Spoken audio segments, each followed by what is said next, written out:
Hello everyone. This is Maxi, and I bring you good um, wishes for the new month. Still on our independence, and I want to ask if Nigeria as a nation is really independent. That's on a lighter note, though. There's this joy that comes to mind when we conceive an idea and then execute it. Is more fulfilling, right?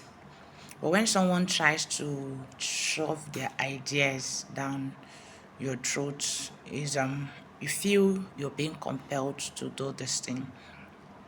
Why am I bringing up this information here?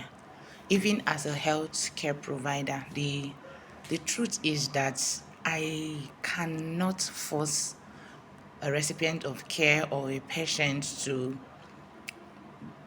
do what I feel is right for them. All you have to do is to bring the cards on the table. Tell the person, okay, this is good for your health. This is good for your health. This is good for your health. But what do you think?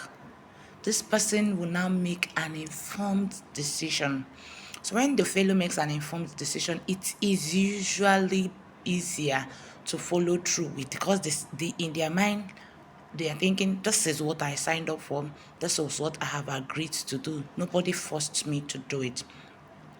Even as a parent, you cannot force your child to do study courses that they don't have any interest in.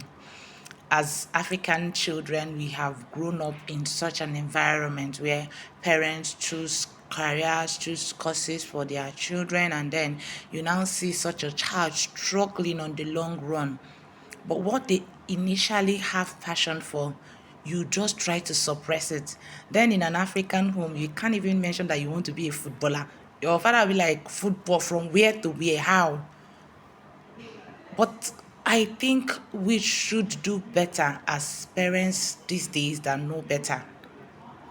When you notice your child has a passion for a particular thing, you can bring up a general discussion regarding the subjects, the studies, the courses, and then bring it out on the table. Tell the child, okay, look at this, look at this, look at that, look at that, look at what do you think? The person can make a decision.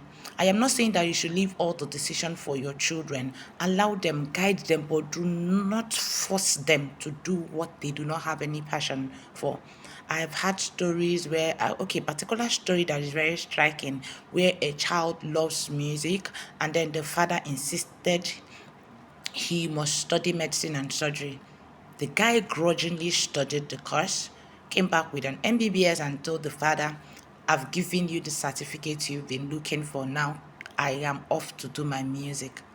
So all the whole years of medicine wasted, the whole money and all that has been wasted. What if the money or the energy was channeled initially to this guy's music? It would have still made more sense.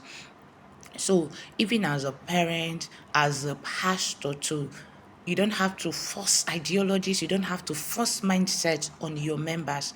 Give them the truth. The Bible says, buy the truth and sell it not. Even salvation was not forced on anybody.